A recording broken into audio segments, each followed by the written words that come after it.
This is a production of West Virginia Public Broadcasting.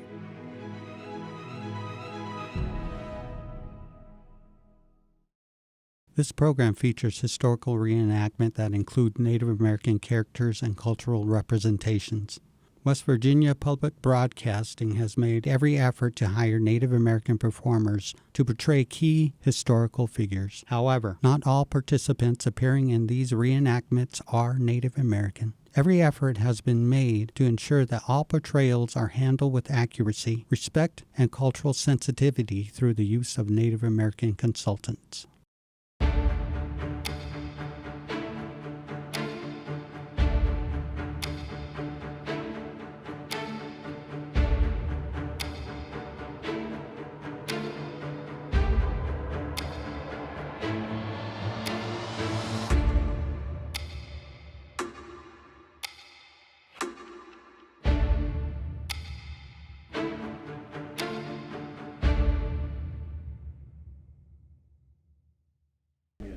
We're taught in school certain places that have, incredible meaning, whether it's Boston and Philadelphia, but we don't really know the whole story of the places around them. The history of West Virginia as it applies to the Civil War is pretty obvious. But the events that unfolded in Western Virginia in the Revolutionary War are worth knowing. Fights are happening here. That allows things in the East Coast to do what they're going to do without interference, without somebody showing up behind them and causing them a real problem. And what you need to start with to tell the story is the French and Indian War. That ends up making a better story, I think. The whole French and Indian War, which was a war that escalated into a conflict for the control of North America, began in Appalachia. And it began because they were trying to get control of the river systems, because if you controlled the river systems in Appalachia, you could control the trade in Appalachia, because that was the only way in and out. In the mid-18th century, what now is present-day West Virginia is a very remote, mountainous, heavily forested with old-growth forest. It is covered by a system of Indian trails that have been utilized by Native peoples to trade and sort of move goods. It's important for several reasons. First of all, the fur industry. The wampum trade, that was just this kind of a gold mine of potential revenue for the French and British empires. So the 7 Years' War, the French and Indian War, as it is called in North America, is a conflict that really started in conflicts around control over the forks of the three rivers around where present-day Pittsburgh is. It is part of a larger conflict for sort of imperial control of North America between the Great Britain and France and their allied Native American tribes. So they began to build a series of forts, and of course the big conflict happened after that and everything escalated. But if you could control the river systems in these mountains, then you could control this very money maker. Fur, wampum, deerskin trade, which by the middle of the 1700s was a major money maker. The initial engagement is really just a skirmish. One might also say like a small-scale massacre, but of course involves a very important figure in American history, and that's George Washington, who is leading this detachment of troops into the Ohio Valley. They're also accompanied by a detachment of Native American warriors led by a Mingo leader, who's often called the Half-King. His name is Tanagrisan. They end up ambushing a French patrol. They pin them down with small arms fire. And then the French leader is ultimately executed on the battlefield by Tanagrisan. French and Indian War has these really sort of local beginnings in which tensions between Virginians, French, Mingos, Shawnees, and Delawares all sort of come to a head in this particular corner of what is later West Virginia and Ohio. And this is what kind of sparks this global conflagration. Many of the conflicts involved sort of large raids by the Shawnee, Delaware Indians against sort of the expanding settlements that had started to expand west from Virginia, Pennsylvania, and Maryland in the 1730s and 40s. The war here in what's now West Virginia is actually one of depopulation. Really, when the conflict starts in 1754, 1755, after Braddock's defeat near Pittsburgh, much of the region is depopulated as settlers move back towards the eastern seaboard as the conflict raged. As a result of the 7 Years' War, the French and Indian War, there's a greater sense of solidarity and connection between the colonists. So the war eventually ends as a victory for the British, partly in the theater of Canada and here on the North American continent when they defeat the French army. The French vacate the largest fortification of the region at Fort Duquesne, which had been kind of the central point of sort of the escalation of the conflict. It is renamed Fort Pitt. So in the aftermath of the French and Indian War, many of the soldiers who fought got land grants for their service, often in what's now Western Virginia, Pennsylvania, and elsewhere. So many of them maybe didn't eventually plan to settle, so these grants were often bought up by influential people in Eastern Virginia, in the Philadelphia region, and like any other sort of corporation of the time, they often are pulled together in either one person's interests or multiple people's interests. So we have prominent Americans like George Washington, who had been the head of the Virginia militia, who over time acquires a large number of these land grants. And in the years before the American Revolution, spends a lot of time surveying land, particularly in the Kanawha Valley and the Upper Ohio Valley, trying to lay claim to the best bottomlands for himself and get formal deed to them. You have folks like Benjamin Franklin, Thomas Jefferson, who are very involved in this type of land speculation as well. And that process feeds into something that had been going on before the French and Indian War, where you had sort of rival land companies trying to lay claim to sort of various large tracts of land in what's now West Virginia. They're like corporations. They're land speculation corporations. And they, the goal of these land companies is obviously to buy as much land as possible and sell it at a profit. But they have to deal with a lot of bureaucracy and red tape. They have to deal with colonial land offices. They're all, Pennsylvania and Virginia both have rules and regulations on how to do this. If you buy a whole bunch of land and the Ohio Indians are angry with you about it, it's not Pennsylvania or Virginia's responsibility to send a militia out there to protect your land claim. So you've got to be willing to protect your land claim on your own as a private land company. So all these land companies, they want to call the shots. All of these efforts to create their own colonies is really all about political self-determination. The most prominent of these efforts, this corporate sort of efforts, is with a company that is wanting to lay claim to territory called Vandalia. Vandalia was this attempt by Ben Franklin and others in Pennsylvania to create a 14th colony. They called it Vandalia because the king's wife claimed lineage from the Vandals from Roman times, and so they did it to flatter the queen, and they thought that might get them a good way towards recognition. But they wanted to create a 14th colony with Point Pleasant at its capital. The interesting things about the colony, or the proposed colony as it was, is that they didn't really plan to move out there and live there themselves. Ben Franklin didn't plan to move to Point Pleasant, and even Washington, who was not a part of the Vandalia effort, but he wanted lands out there either. He didn't want to live there. He wanted lands out there. It also galvanizes Lord Dunmore and Washington and other ones who thought, wait a minute, this should be Virginia.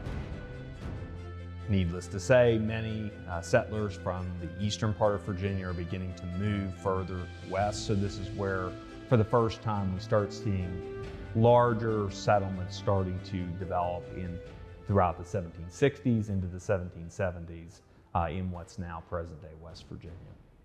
So essentially in 1763, you've got a powder keg on the western frontier with Native Americans still angry at the encroachment of whites on their land.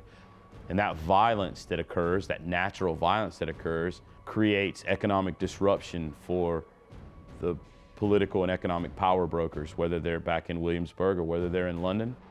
King George III issues the proclamation in 1763. The British have spent a lot of money on this war.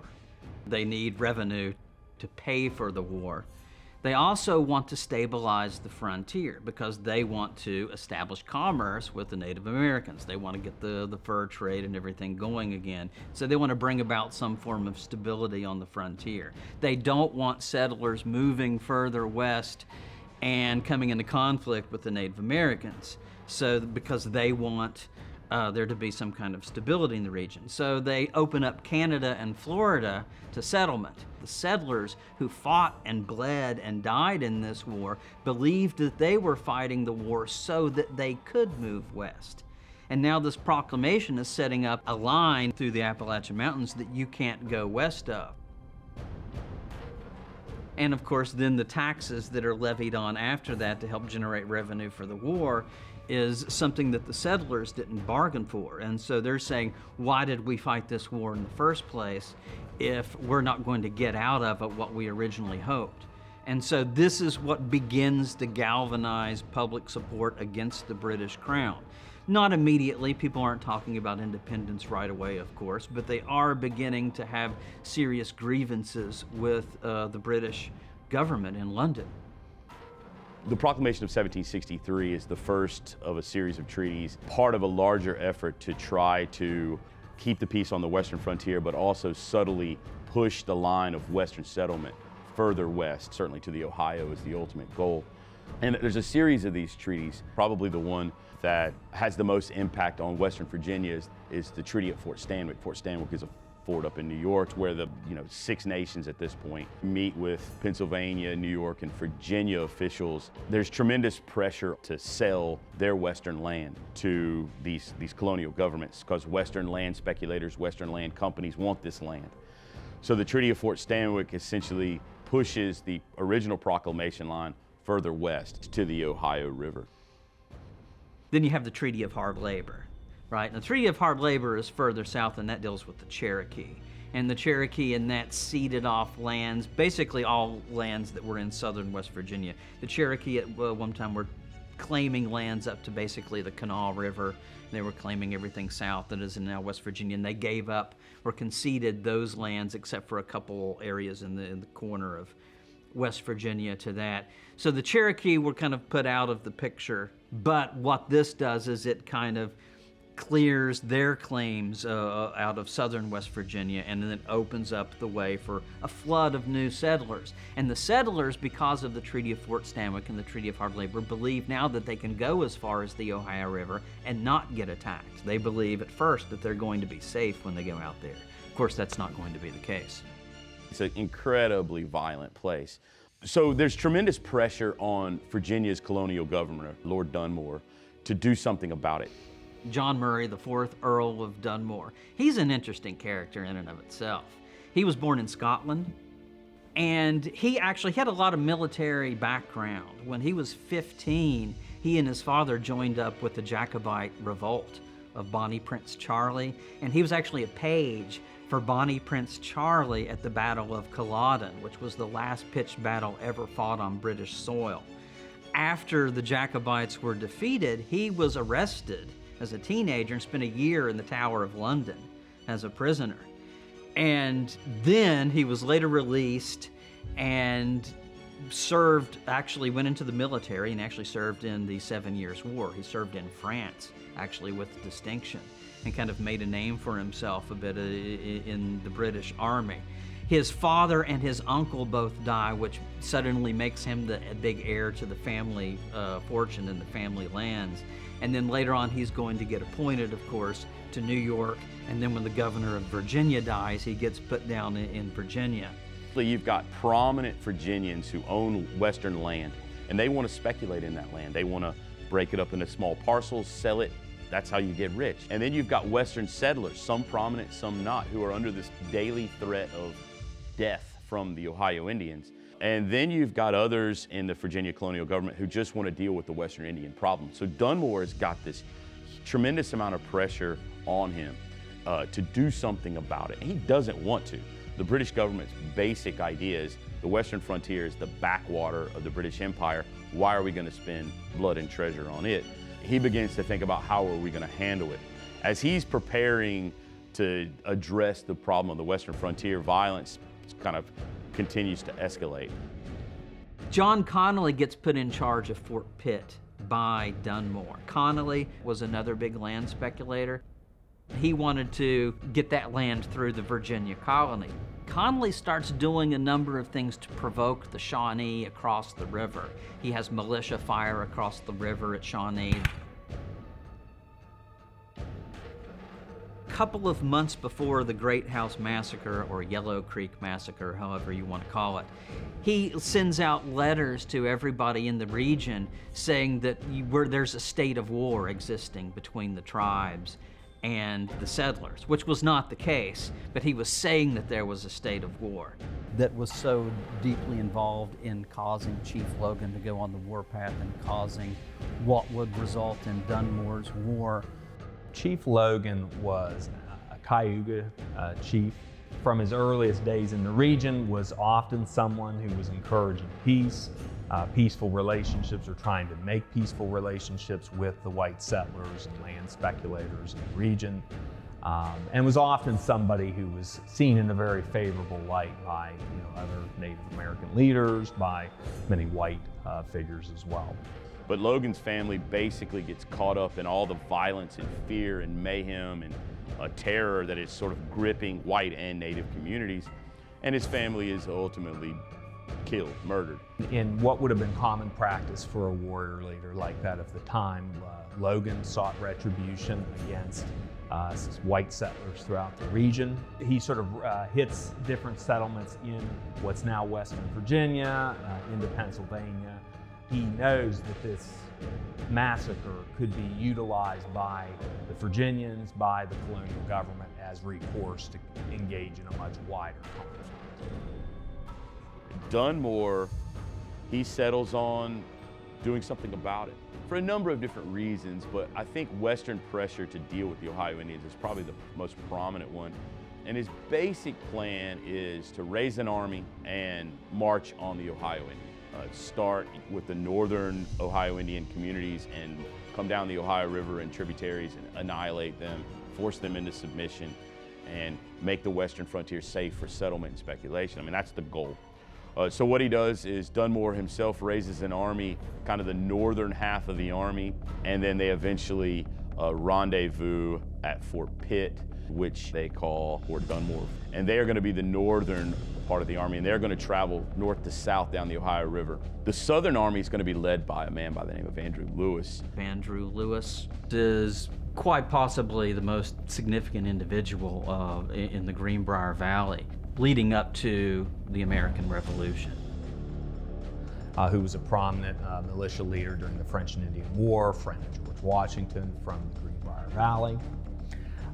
He will sort of bring together a variety of different sort of local, regional militia groups. And they start up with Matthew Arbuncle leading them and guides them up through the Kanawha Valley towards Point Pleasant, where they're eventually going to be meeting up with Dunmore's forces. Now, Dunmore is taking another group of militia, about 1,200, around Fort Pitt and move south through Wheeling.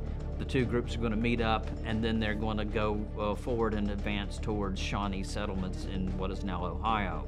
Lewis, of course, he's got 1,000 men marching through the wilderness. He's being shadowed by Ohio Indian scouts. They also know Dunmore's force has been delayed, and they also very quickly realize if these two armies come together, they're going to have more warriors than we have. And that leads us to Cornstalk, this powerful and charismatic and great Shawnee warrior who is heavily influential among his people.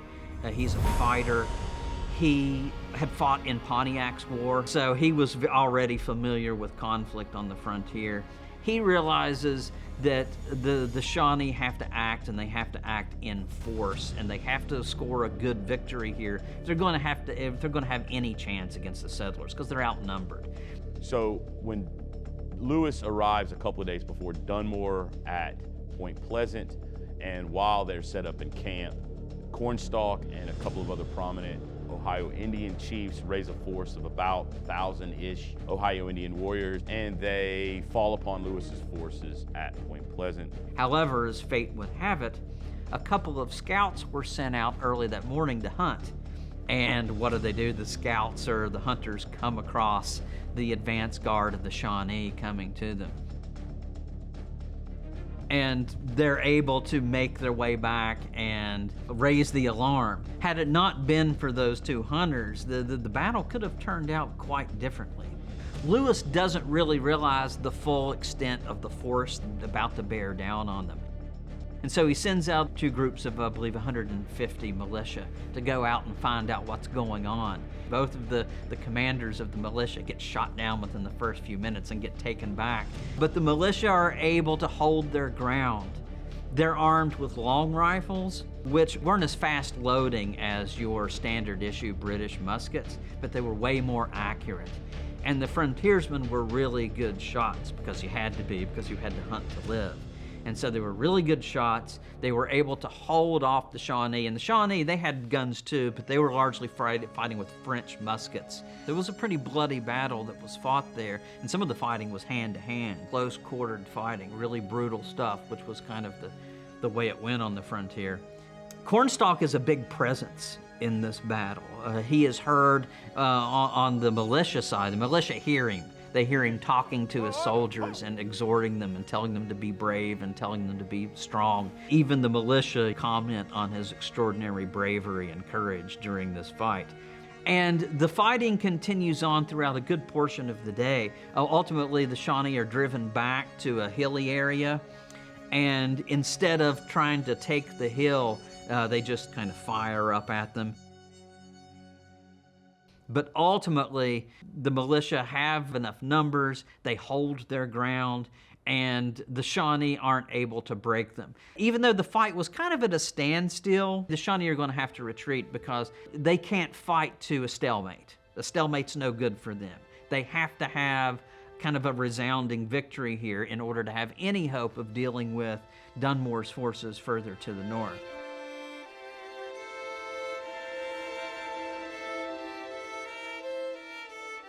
Cornstalk makes the decision to retreat back across the river. Ultimately, this battle kind of seals the fate for the Shawnee, at least for the first couple of years of the war. Of course, Cornstalk goes back to their towns with the Shawnee, and they kind of have a council to figure out what to do. And Cornstalk says, our options are this: we either kill our own women and children and go attack, kind of a suicide charge and just fight to the last man, or we can try to come to peace terms. Dunmore eventually arrives pretty much after the battle is over, and Dunmore then crosses the river with a delegation. They meet with Cornstalk, and they basically say, look, you need to surrender or we're going to kill all of you. We're going to annihilate you. And Cornstalk, of course, was a pragmatic Indian leader, agrees to the peace treaty.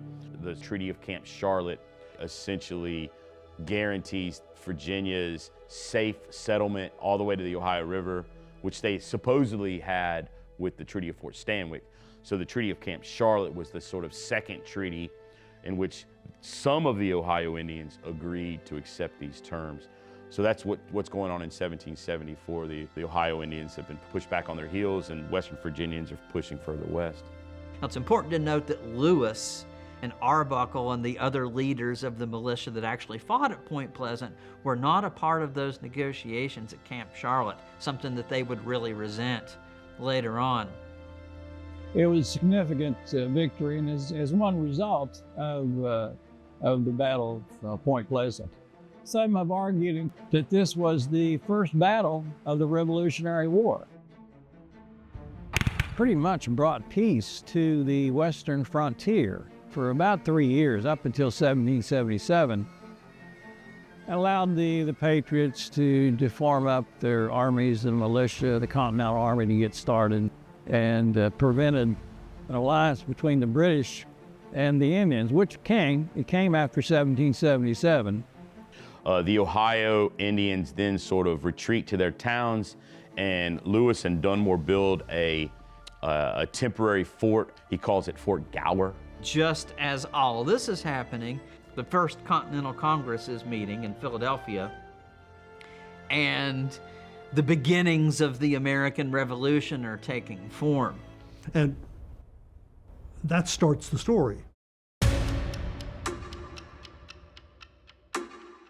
They hear about the Continental Congress. So they're seeing this as a part of them trying to gain control of their own destiny. What do the Virginia militia do? They don't quite declare independence just yet. They issue a public proclamation, the Fort Gower Resolves, and it's one of the more important documents of this time period.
This has been a production of West Virginia Public Broadcasting.